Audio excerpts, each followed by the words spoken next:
23 मार्च 1931 शाम ढल चुकी थी। लाहौर सेंट्रल जेल की दीवारें उस दिन कुछ ज्यादा ही भारी लग रही थीं। कोई शोर नहीं था, कोई नारा नहीं, कोई भीड़ नहीं, बस 3 नौजवान मौत का इंतजार कर रहे थे। भगत सिंह, सुखदेव, राजगुरु अंग्रेज समझ रहे थे। India's spirit is broken, mark my words. Bhagat Singh का जन्म 28 सितंबर 1907 को पंजाब के बंगा गांव में हुआ। उनके पिता किशन सिंह और चाचा अजीत सिंह दोनों ही स्वतंत्रता सेनानी थे। घर की दीवारों में आजादी की कहानियां गूंजती थीं। बचपन से ही भगत सिंह में अन्याय के खिलाफ विरोध की भावना जगी। जलियांवाला बाग हत्याकांड के समय भगत सिंह सिर्फ 12 साल के थे। हजारों निर्दोष लोगों का खून देखकर उनकी आंखों में सिर्फ दर्द नहीं, बल्कि क्रांति की आग भी जली। यह घटना उनके जीवन का पहला ऐसा क्षण था जिसने उन्हें जीवन भर ब्रिटिश साम्राज्य के खिलाफ लड़ने की प्रेरणा दी। बचपन में उन्हें किताबों में नहीं, बल्कि देश की मिट्टी, पीड़ा और असमानता में जीवन का असली सबक मिला। उनके पिता और चाचा ने हमेशा उन्हें यह सिखाया कि डर को न मानो, अन्याय के सामने चुप मत रहो। यही वजह थी कि भगत सिंह का बचपन साधारण नहीं, बल्कि एक आग के रूप में तैयार हो रहा था। भगत सिंह सिर्फ स्कूल के नोट्स पढ़ते नहीं थे। उनका अध्ययन ब्रिटिश साम्राज्यवाद, मार्क्सवाद, लेनिन और रूस की क्रांति तक फैला हुआ था। वे यह समझना चाहते थे कि क्यों अंग्रेज भारत पर शासन कर रहे हैं और कैसे उन्होंने भारत की सोच और जनता को नियंत्रित किया। उनके लिए शिक्षा सिर्फ डिग्री पाने का माध्यम नहीं थी, बल्कि देश को जागरूक करने का हथियार थी। उन्होंने बहुत कम उम्र में महसूस किया कि गुलामी सिर्फ बंदूक या ताकत से नहीं होती। असली गुलामी तब होती है जब लोगों को उनके अधिकारों और सोच से वंचित किया जाता है। इसलिए उनका लक्ष्य था शरीर से नहीं, बल्कि दिमाग से अंग्रेजों की नींव हिलाना। भगत सिंह ने पढ़ाई को केवल ज्ञान पाने के लिए नहीं, बल्कि क्रांति की रणनीति बनाने के लिए इस्तेमाल किया। उनका मन हमेशा देश की आजादी, अन्याय के खिलाफ संघर्ष और युवा शक्ति को जागृत करने में लगा रहता था। भगत सिंह का जीवन अब क्रांतिकारी बनने की ओर बढ़ा। उन्होंने Hindustan socialist Republican association (HSRA) से जुड़कर निर्णय लिया कि अब केवल भाषण और नारे ही नहीं, बल्कि सक्रिय क्रांति की जरूरत है। उनके लिए यह रास्ता आसान नहीं था। उन्होंने समझ लिया था कि ब्रिटिश साम्राज्य सिर्फ बंदूक से नहीं, बल्कि रणनीति, चालाकी और डर के सहारे शासन करता है। भगत सिंह ने युवाओं को संगठित किया और उन्हें बताया कि जीत हर बार जरूरी नहीं, लेकिन प्रतिकूल परिस्थितियों में जनता को जगाना जरूरी है। उनका लक्ष्य था कि छोटे छोटे प्रतीकात्मक कार्यों के माध्यम से देश की जनता को जागृत करना। इस समय उनका जीवन पूरी तरह रणनीति, योजना और साहस के इर्द गिर्द घूमने लगा। उन्होंने तय किया कि अगर उनकी मौत भी होती है तो वह देश के लिए प्रेरणा बनेगी, न कि डर की वजह।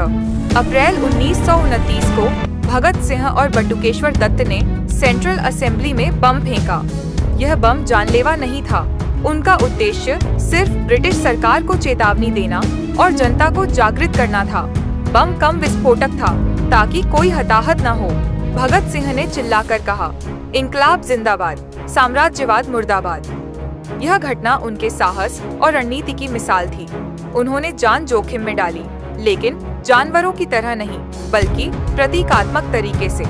जनता को यह संदेश गया कि डर को मात दी जा सकती है। इसके बाद भगत सिंह गिरफ्तार हुए, लेकिन उनकी लोकप्रियता और डरावनी शक्ति अंग्रेजों के लिए बढ़ती गई। उन्होंने यह साबित किया कि क्रांति केवल हथियार से नहीं, बल्कि विचार और प्रतीक से भी हो सकती है। भगत सिंह की गिरफ्तारी के बाद अंग्रेजों ने उन्हें लाहौर सेंट्रल जेल भेजा। जेल की हालत असाधारण रूप से भयानक थी। कैदियों को नंगे फर्श पर सोना पड़ता था। उन्हें लोहे की बेड़ियों में जकड़ा जाता और खाना सड़ांत भरा दिया जाता। मानसिक और शारीरिक यातनाएं इतनी भयानक थीं कि कई कैदी टूट जाते। भगत सिंह ने 116 दिनों 116 डेज की भूख हड़ताल शुरू की। उन्होंने कहा, हम गुलाम नहीं हैं, जानवर नहीं। अंग्रेजों ने पाइप के जरिए दूध और भोजन दिया, लेकिन उनके साहस को कुचला नहीं जा सका। यह भूख हड़ताल सिर्फ शरीर की परीक्षा नहीं, बल्कि मन और देश के प्रति उनकी निष्ठा का प्रतीक बन गई। जेल में उनकी बहादुरी ने अन्य कैदियों को भी प्रेरित किया। भगत सिंह का मुकदमा शुरू हुआ। यह मुकदमा न्याय नहीं, बल्कि ब्रिटिश बदला था।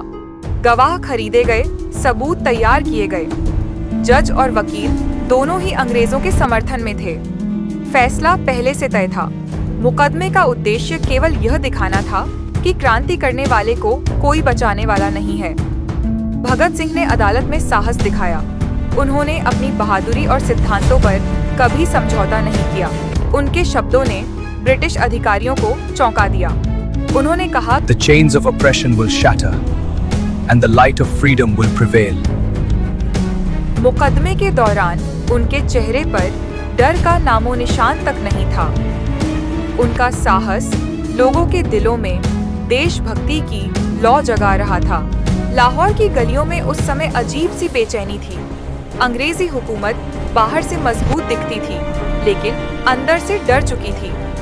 भगत सिंह यह समझ चुके थे कि अब सिर्फ भाषणों से कुछ नहीं होगा। देश को झकझोरने के लिए एक ऐसा कदम चाहिए था जिसे नजरअंदाज न किया जा सके। वे जानते थे जो करने जा रहे हैं उसकी कीमत जान से चुकानी पड़ सकती है, लेकिन उनके चेहरे पर डर नहीं था, क्योंकि उनके लिए जिंदगी से ज्यादा जरूरी थी आजादी। भगत सिंह और बटुकेश्वर दत्त गुप्त बैठकों में मिलते थे।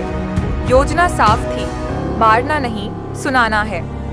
बम कमजोर होंगे ताकि कोई मरे नहीं, लेकिन आवाज इतनी तेज होगी कि पूरा हिंदुस्तान जाग जाए। यह आतंक नहीं था, यह संदेश था। वे चाहते थे कि अंग्रेज संसद में बैठकर भारतीय गुस्से की गूंज सुने। यह फैसला आसान नहीं था, लेकिन क्रांति कभी आसान नहीं होती। 8 अप्रैल 1929 सेंट्रल असेंबली, शांति थी। फिर एक धमाका और फिर दूसरा, लेकिन कोई नहीं मरा, क्योंकि मंशा हत्या नहीं थी। भगत सिंह ने पर्चे फेंके, इनकलाब जिंदाबाद। वे भाग सकते थे, लेकिन रुके। खुद को गिरफ्तार कराया, क्योंकि वे चाहते थे उनकी आवाज पूरे देश तक पहुंचे। उस दिन अंग्रेजों को समझ आया, यह लड़का डरने नहीं आया है। जेल की दीवारें ऊंची थीं, लेकिन भगत सिंह की सोच उनसे कहीं ऊंची। पूछताछ हुई, धमकियां मिली, लालच भी दिया गया, लेकिन वे नहीं झुके। जेल में रहकर उन्होंने पढ़ना शुरू किया। लेनिन, मार्क्स, रूस की क्रांति। वे सिर्फ विद्रोही नहीं थे, वे सोचने वाले क्रांतिकारी थे। अंग्रेज परेशान थे, क्योंकि यह कैदी खामोश होकर भी सिस्टम को चुनौती दे रहा था। जेम्स सैंडर्स, लाला लाजपत राय की मौत का जिम्मेदार।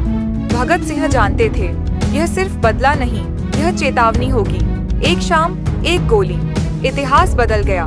वे भागे नहीं, उन्होंने पहचान छिपाई नहीं, क्योंकि उन्हें डर नहीं था। उन्हें पता था अब रास्ता सीधे फांसी तक जाता है, लेकिन उन्होंने यह रास्ता खुद चुना था। मुकदमा सिर्फ नाम का था, फैसला पहले ही हो चुका था। कोई न्याय नहीं, कोई बराबरी नहीं।